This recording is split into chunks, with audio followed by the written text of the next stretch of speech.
माननीय सभापति महोदय, अरे मौका दे दूंगा मैं आपके लिए बोलूंगा। एक तरफ पक्ष है, एक तरफ विपक्ष है, लेकिन मैं आपके माध्यम से कहना चाहता हूं कि राजस्थान की जनता यहां पर देख रही है कि इस लाइन के अंदर जो बैठा है वो निष्पक्ष है। मैं निष्पक्ष तरीके से मैं हमारे क्षेत्र की बात आपके सामने रखने की कोशिश करूंगा। माननीय सभापति महोदय, आज बिजली के महत्वपूर्ण मुद्दे पर बात हो रही है, पर हम आपके माध्यम से बताना चाहते हैं कि जिस तरीके से हमारा जो दक्षिणी राजस्थान के अंदर आदिवासी बाहुल्य इलाका है, वहाँ पर जहाँ पर पहाड़ी इलाका है और वहाँ पर बिजली के ट्रांसफार्मर की समस्याएं हैं, वहाँ पर बिजली के जो एएन एक्शन अधिकारी होते हैं वहाँ पर अगर जनता की कोई समस्या होती है तो वो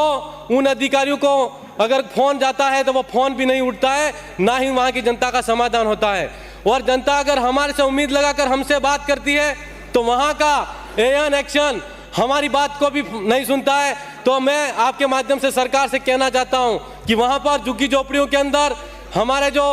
गरीब बच्चे हैं, दलित शोषित बच्चे हैं, वो अध्ययन अध्यापन बिजली के माध्यम से करते हैं। तो अगर वहाँ पर अच्छी लाइट की सुविधा नहीं होगी तो वहाँ पर अच्छी शिक्षा नहीं मिलेगी, और अच्छी शिक्षा नहीं मिलेगी तो वहाँ के क्षेत्र का विकास नहीं होगा। तो मैं आपके माध्यम से सरकार को अवगत कराना चाहता हूँ कि यह जो समस्या है गंभीर समस्या है। हमारे वहाँ पर पहले ट्रांसफार्मर का जो 0 रुपया लिया जाता था, मैं आपके माध्यम से सरकार को बताना चाहता हूँ कृषि कनेक्शन का पहले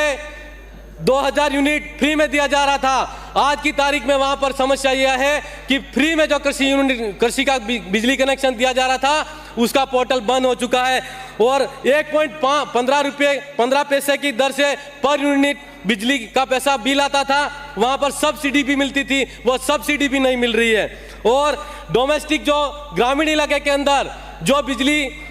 का बिल आता था वो 200 यूनिट पर फ्री था, और जनाधार से कनेक्ट होकर वहां पर बिजली का बिल आना चाहिए तो 200 यूनिट फ्री रहेगा। वहां पर जनाधार कनेक्शन के माध्यम से बिजली का जो डोमेस्टिक घरेलू मीटर होता है उसको कनेक्ट किया जाए ताकि वहां की जनता को फायदा मिल सके। सभापति महोदय, मैं एक कंपनी है वहां पर सिक्योर जो बिल जमा करने की और कनेक्शन और सर्विस संबंधी समस्त सुविधा देती है, लेकिन वो मोबाइल पर ही सुविधा दे रही है। वहां की जनता परेशान है और उसके 160 रुपया प्रति उपभोक्ता पर बिजली का जो एक्स्ट्रा चार्ज लिया जा रहा है। तो मैं ऐसी सिक्योर कंपनी जो जनता को सुविधा नहीं दे रही है और टेंडर के माध्यम से काम कर रही है उसको ब्लैक लिस्टेड किया जाए और उसको तत्काल प्रभाव से बंद किया जाए। माननीय सभापति महोदय, मेरे बांसवाड़ा डूंगरपुर के अंदर, बांसवाड़ा के अंदर कुशलगढ़ से लगाकर मैं बिजली की जो समस्या आ रही है उसके बारे में बताना चाहता हूं कि 132 केवी जो नेगड़िया के अंदर बिजली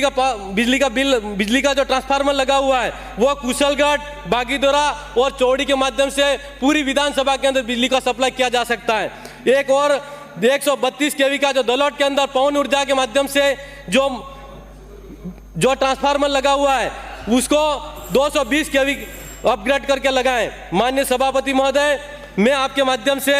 एक और सोलर ऊर्जा का प्लांट उसके माध्यम से बताना चाहता हूं कि नई टेक्नोलॉजी के माध्यम से एक ब्रेसलेस डीसी एसी मोटर के माध्यम से कनेक्शन करके सौर ऊर्जा के माध्यम से वहां के ग्रामीण को, किसानों और को बिजली उपलब्ध कराई जाए। आपके माध्यम से एक अंतिम और बात कहना चाहता हूं कि मेरे आज बांसवाड़ा जिले के अंदर जिस हम बिजली की बात कर रहे हैं, एनपीएसएल का परमाणु ऊर्जा संयंत्र केंद्र स्थापित किया जा रहा है, उसके अंदर जो वहां पर मुआवजे के लिए कुछ ग्रामीण जन और खाताधारक लोग थे उनको जबरन पुलिस प्रशासन द्वारा खदेड़ा गया। और तो मैं आपके माध्यम से अवगत कराना चाहता हूं कि उन लोगों को सुरक्षा मुहैया कराई जाए, और जो लोग वहां पर पहाड़ी इलाके के अंदर, दूर दराज क्षेत्र के अंदर आज की तारीख में घर परिवार छोड़ के भाग रहे हैं, उनको सरकार और प्रशासन उसको भोजन और रहने की सुविधा उपलब्ध कराए। और जो लोग, उनकी मांग क्या है, सरकार और प्रशासन मिलकर उससे वार्ता करें और उनकी मांग को पूरा किया जाए। माननीय सभापति महोदय, एनपीसीएल पावर प्लांट है वो वहां के ग्रामीण जनों की मांग है कि ये पटेल जी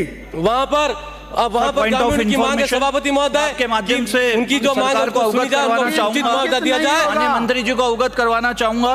कि हमारे कोटा जिला